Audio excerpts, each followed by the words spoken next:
Hi, I'm Gayla. After 20 years of climbing the corporate ladder, I took the leap and started my own business to pursue my dream of creating a work-from-anywhere lifestyle.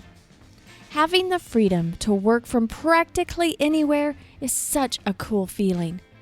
You're in the right place if you're looking for ideas and inspiration to start and grow your own online business. Every week in this podcast, you'll receive practical ideas, hints, tips, and tricks to help you grow your online business where you can leverage your time and you can accomplish more. You too can experience wonderful adventure and freedom as you live life on your own terms. Hi there, Gayla Scrivener here.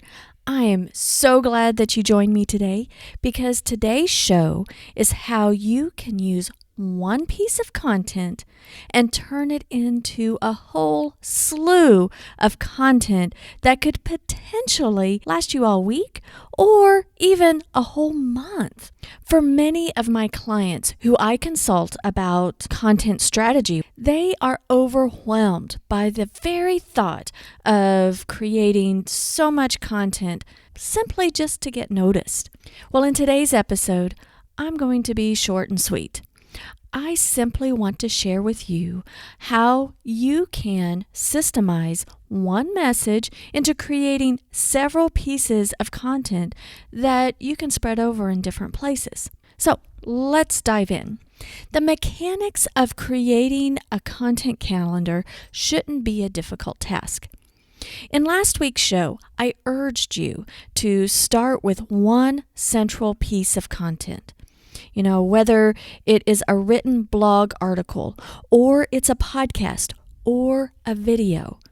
You choose one, not all, not two, but one.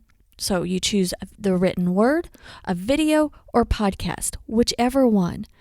And choose a method that is the easiest for you, or the type that you're most interested in, and consider that to be your one that you're going to commit to. Now, it may be difficult at first because you're not used to it. You're not used to having it in your routine. So you may be at a loss of which one. So just choose one and go with it. You may not have experience in writing articles, recording podcasts, or uploading videos, and that's okay. In the beginning, no one really does. By doing it and doing it consistently, you gain experience. Over time, and with your experience, you will become more comfortable with the process and faster at it, and your message will become more clear. Now, last week, I also went over that you should pick a publishing schedule. Make the commitment to yourself and keep up with that schedule. When you set that discipline for yourself, it will be like a domino effect down the line. Will you choose once a week? If so, what day will your article, your video, or your podcast be published? Pick a day so that you have something to work toward. If weekly sounds way too intimidating, then start out monthly. That's okay. 12 doesn't sound nearly as intimidating as 52. So if monthly sounds better and more doable to you, commit to the next 12 articles, or the next 12 podcasts, or the next 12 videos. 12. That's it. I believe regardless of whatever medium you choose, each article, each podcast, or each video should be on your website. Your website should be considered your online real estate. I won't get into all the little mechanics of posting your main content in this episode, just the idea that using your one article or your one podcast episode or your one video to make many pieces of content. The longer you publish, and with more articles, more podcast episodes, or more videos in your library, you'll be able to repurpose your content in many ways. But the cool thing is that you can begin repurposing right away. And here's how. Let's say you have decided to produce a monthly podcast. So you're at the point that you are committed to 12 podcast episodes. You pick a topic. When you're first starting out, your first episode can be just introducing yourself. Tell the story of why you've gotten started. You can talk to the overall purpose of your podcast. Let's throw out this example. If you're a health and wellness person, maybe you're into herbs, then talk about what got you interested in herbs and herbal therapy and why you love to share what you've learned. Whatever your topic is, you've got your podcast episode. So there you go. There's your base piece of content. You've produced your podcast and it's ready to publish in all the places where people listen to podcasts, like iTunes and Stitcher. Now, here's where cool things happen on repurposing that one podcast episode. You can write up a short summary of your audio recording. Some people will send their audio file to transcription services like Timmy or Rev to have the entire episode transcribed for their show notes as a blog post. There are a lot of transcription services out there, and Timmy and Rev just come to mind because those are the two that I have the most experience with. And I believe they are owned by the same company, but while both are very, very affordable, Timmy's price is only 10 cents a minute. However, the quality isn't something to write home about, that's for sure. That's because I believe it's purely talk-to-text technology, so there's a lot of error there. Now, the quality of Rev at $1 a minute is a little better, so that may be the route you like. But I choose to write up a short summary versus a full transcription of my podcast episodes to produce as show notes. Show notes or show summaries don't have to be very elaborate, but simply maybe snippets of the ideas or the concepts that you're trying to convey. So, on your website, you use your summary or your show notes as a blog post and place an embed code of the audio player. Add an image or two. Bam! Now you have 2 pieces of content. See? You've repurposed. Next, create an email and share the link of your blog post. Use a service like MailChimp, Constant Contact, or Aweber to create a short email. The email can be formatted like a newsletter with images and links to your content, or it can simply be plain text and just be a simple email message. Don't complicate things with your messaging. Be genuine and real with sharing the fact that you've published your podcast. Share a little story that you may have shared in the episode. Maybe share a tip and point your reader to listen to the full episode and give them the link to where it's easy for them. Now you've got 3 pieces of content. Same topic, but 3 pieces of content. Now you create snippets to share on your favorite social media platforms. Don't worry that if you're not active on all of them, just pick one and hang out there. If you're comfortable in repurposing posts on 2 or 3 platforms, then go for it.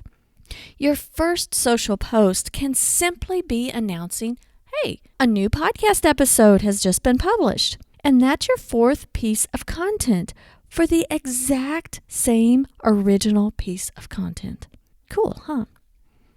With social media, you can announce your podcast episode in many, many different ways, or at least stay on the same topic for the entire month. You could create a post every week, or go crazy if you'd like to and have daily posts.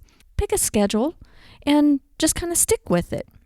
You can use cool tools like Canva to create your own quote memes and images that stem from your podcast episode. You could share a resource that was mentioned in your episode. Now, I think my original example earlier in the show was someone who was really into herbs and health and wellness. Okay, let's say that particular podcast was about flu season and herbs. You went into detail in your podcast. You gave examples and stories to help your listeners combat the flu using natural methods, using herbs. You share which herbs are the best for your immune system and why. You've educated. You've published your episode. It's out there for the world to hear. You've typed up your summary and created your blog post with your audio player embedded, and it's on your website. 2 pieces of content. Next, you email your list sharing a bit of the info to help your followers through flu season and invite them to listen to your full podcast episode. Be sure to include the link back to your podcast. I like to include the link back to my website versus just the audio of my podcast. But that's up to you on how you'd like to do it. Now, if you're going to do just a podcast once a month, you may want to do a couple of emails within the month. So that's a couple of more pieces of content because your podcast episode may have a lot of snippets that you can share. Then it's time to have fun sharing on social media. In this particular example, with the herbs and flu season, there may be several herbs to feature, and you can just feature them one at a time throughout the month. What you would be doing on social, well, out on any content, is that you're informing, you're entertaining, and you're educating. Some posts would have links to the particular herb or to your podcast or back to your website, and some posts may not. You can sit down and schedule the whole month of social posts deriving from that one topic of your podcast episode. And heck, I've even had some blog articles turn into direct mail content through newsletters. Your content doesn't have to be repurposed only in digital form. In content creation, you don't have to recreate the wheel.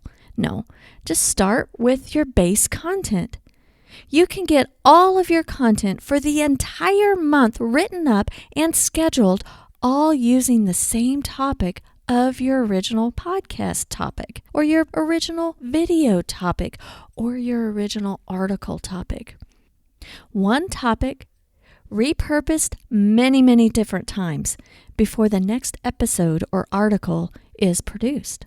Now, obviously, if you're publishing more than once a month, and you're publishing maybe every other week or once a week, then you have more accelerated, and you can do an email and then social posts all weekly, for example, or every other week, but you can spread it out.